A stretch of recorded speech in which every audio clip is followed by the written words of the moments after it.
Dans cette vidéo, nous vous présentons les concepts de partage de données environnementales. Ceci fait partie d'une série de plusieurs vidéos relatives aux infrastructures de données spatiales pour les systèmes d'information de gestion qui peuvent être utilisés dans des contrats basés sur la performance.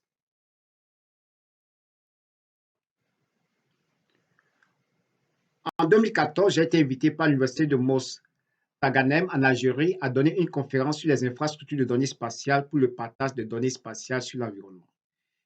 C'est une grande coïncidence ce matin-là, que je sois réveillé par un tremblement de terre. La première chose que j'ai faite est d'aller sur le site web de l'Institut météorologique royal des Pays-Bas, le KNMI, pour chercher des informations sur le tremblement de terre.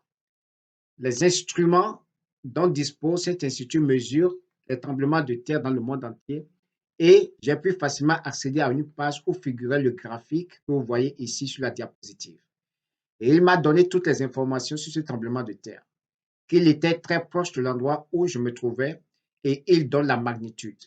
J'ai décidé d'inclure cette diapositive dans la présentation et de la montrer aux participants. Ils ont été surpris que je dispose de tant d'informations sur le tremblement de terre. Ils l'ont ressenti bien sûr le matin, mais ils n'avaient aucune information à ce sujet. C'était donc un peu frappant qu'un étranger puisse accéder facilement à ces informations alors que localement ces informations n'étaient pas disponibles. Et c'est exactement le but du sujet de cette conférence.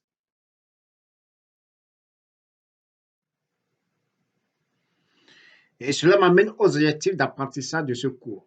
Après ce cours, vous serez en mesure de définir les données ouvertes, c'est-à-dire les données d'accès libre, de décrire les avantages des données d'accès libre pour la gestion de l'environnement et d'expliquer pourquoi le partage des données est souvent un défi.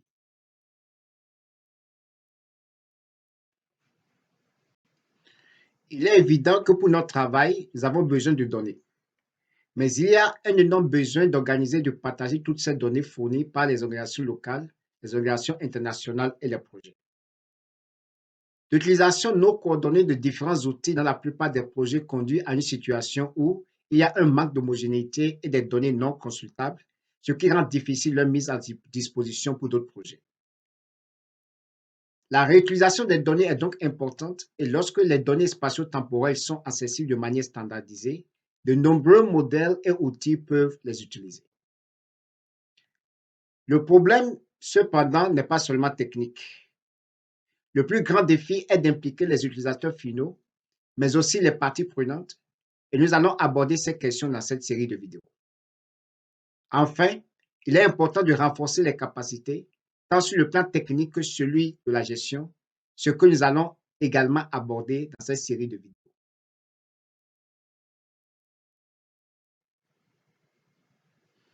Dans le concept de la gestion intégrée des ressources en eau, nous reconnaissons que les différents secteurs sont connectés. Ce n'est pas seulement pour la gestion et l'élaboration des politiques, mais aussi pour le besoin de partager des données entre ces différents secteurs afin d'en faire bénéficier tous ces secteurs. Nous sommes confrontés à de grands défis en raison du changement climatique et de la croissance démographique, et même à court terme, nous avons la pandémie de Corona.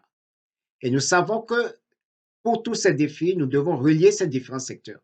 Nous savons que la santé est liée à l'économie et nous savons que la santé est également liée à l'eau potable. Mais l'environnement, l'agriculture et l'assainissement sont également liés. Il est donc très important que nous partagions les données en ces différents secteurs au lieu de les considérer comme des îlots et aussi de promouvoir le partage entre les différents secteurs du gouvernement.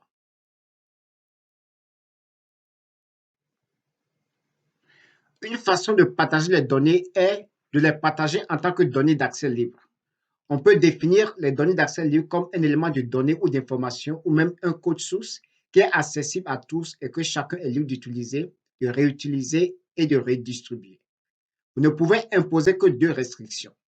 La nécessité d'attribuer la source originale comme une référence et de partager se conformant aux conditions initiales à l'identique, ce qui signifie que vous apposez une licence stipulant que les données resteront d'accès libre pour ceux qui les partagent à nouveau. Le partage des données en tant que données d'accès libre est particulièrement important pour les données financées par des fonds publics lorsque le contribuable a déjà payé pour ces données. Et les données doivent être librement accessibles dans toute la mesure du possible.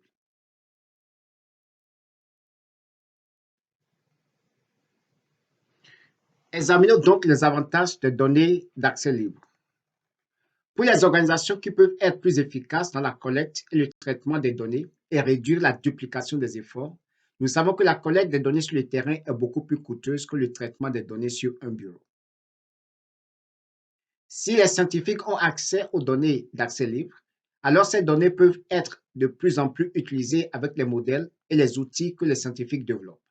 Et cela peut également profiter à la société et être utilisé dans l'élaboration des politiques.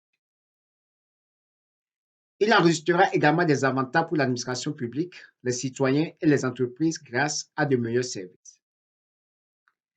Les données d'accès libre seront également un moteur de l'innovation pour développer de nouveaux services et de nouvelles entreprises. Et lorsque davantage de données sont disponibles, nous avons également une plus grande responsabilité démocratique où nous pouvons voir les résultats de l'élaboration des politiques et même les citoyens peuvent être impliqués. Cela conduira finalement à une meilleure gestion de l'environnement commun, ce qui est notre objectif.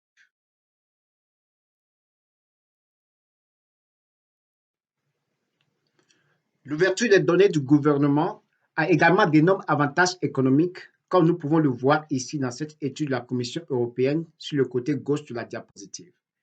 Elle crée beaucoup d'emplois et dans une prochaine vidéo, nous examinerons la chaîne de valeur des données. Vous pouvez également voir qu'il y a beaucoup d'économies de coûts dans le gouvernement et en particulier dans les coûts transactionnels de gouvernement à gouvernement. Sur le côté droit de la diapositive, vous pouvez également voir une réduction possible des dommages en utilisant des données d'accès libre de télédétection pour différentes catastrophes. Lorsque les données sont facilement accessibles, nous pouvons prévenir les catastrophes, mais nous pouvons aussi évaluer les dommages et prendre des mesures après la catastrophe.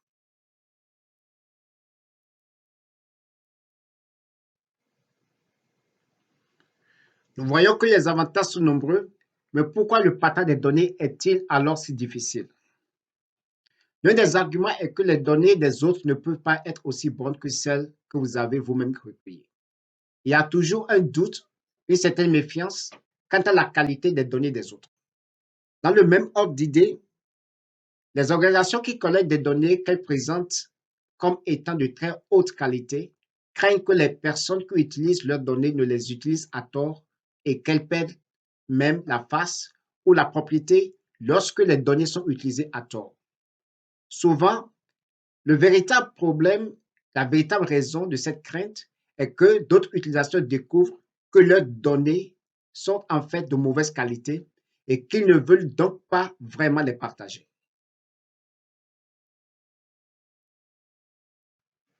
Dans la prochaine vidéo, nous examinerons les solutions pour y remédier en nous penchant sur les infrastructures de données spatiales, les normes interopérables, les métadonnées et l'assurance qualité, ainsi que la chaîne de valeur, les modèles commerciaux et la politique en matière de données pour le partage des données.